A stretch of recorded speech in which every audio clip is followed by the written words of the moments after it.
everyone, a box contains 6 red marbles and 2 blue marbles. So if you look at that, that's a total of 8 marbles. And Anna selects a marble from the box.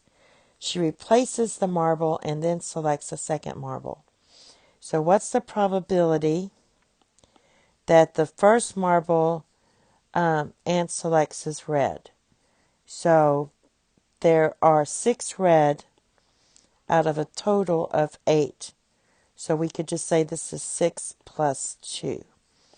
So 6 divided by 8, and you simplify that, divide each of these by 2, so that would be 3 divided by 4.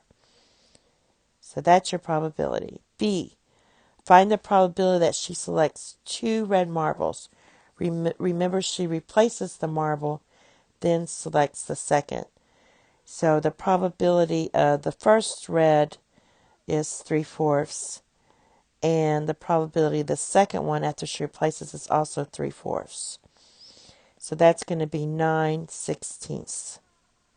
C, find the probability that one marble is red. So the red, we already know, is 3/4, and one marble is blue. So for that one, the blue is going to be 2 out of 8, which is 1/4. So that would be 3 divided by 16 with replacement. All right, and that's it. Thank you. Have a nice day. Bye-bye.